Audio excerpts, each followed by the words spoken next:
actually was blessed to start teaching very soon after I finished my master's degree work, and thought I was going to teach for 1 year, actually. I was running a construction company at the time as I did my graduate work. When I began teaching, I very much enjoyed it, and much to my gratification, I discovered the students provided very positive feedback. And I thought, this is a good thing. And I'm able to do what I set out to do, which was share what I know with folks who are interested in learning.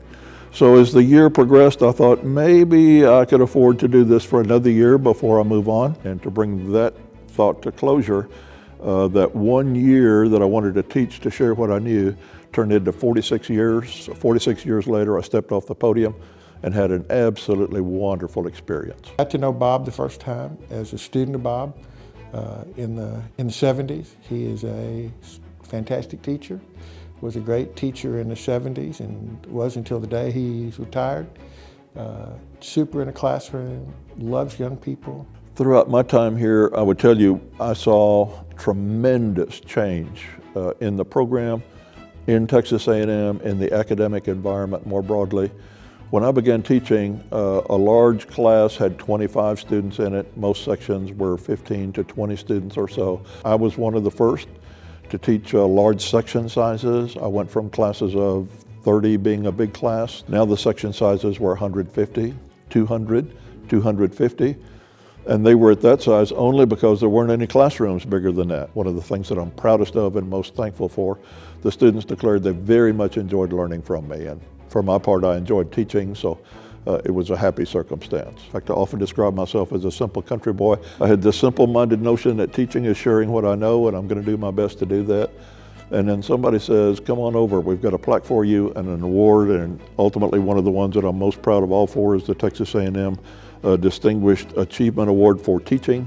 And I wear this watch with enormous pride, and it's a very small brotherhood that gets to wear this watch. And there were others along the way, and that provides a wonderful set of memories for me. Bob gave me my first real faculty job here at Texas A&M, and he put a number of courses together that Bob developed, cherished, and mentored lots of young people, young faculty member into those. But he really just developed and had a great passion for that part of our curriculum. For me, that's the yardstick of success. When students say, you taught me what I needed to know, when the industry says they came here well prepared, and then over the years, of course, some of those students became industry leaders and presidents of their own companies and began to send their sons and daughters here. And I well remember the day when one young student came forward and said, I'm me and I'm glad to meet you and I'm looking forward to this class, et cetera. And he said, oh, by the way, Professor Segner, my dad says hello.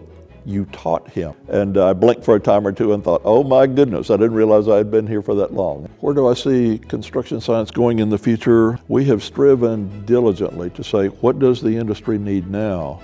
But let's also look over the horizon. What's coming? We have faculty now who are heavily engaged in some cutting edge research and then disseminating that information. And that's what the modern university is all about. When we were preparing to move into Francis Hall, Professor Horland shared with me that there would be a Professor Bob Segner auditorium, which not figuratively, but literally took my breath away. There are two cases behind me, one of which portrays Professor Segner, the student at Texas A&M, and the other was designed to portray Professor Segner, the professional man. And sometimes I come in here, especially in the evening when it's quiet and there's not a class in here, I just sit quietly and reminisce and say, how blessed is this old country boy to have been able to do all this? No, I guess if you said, what would you like to be remembered for, it's already been fulfilled largely. I would hope to be remembered as one who cared about his students, as one who dedicated his career in every way possible to the learning of his students. And then as I have been fond of saying to literally thousands of students, seeing you be successful is your old professor's greatest joy.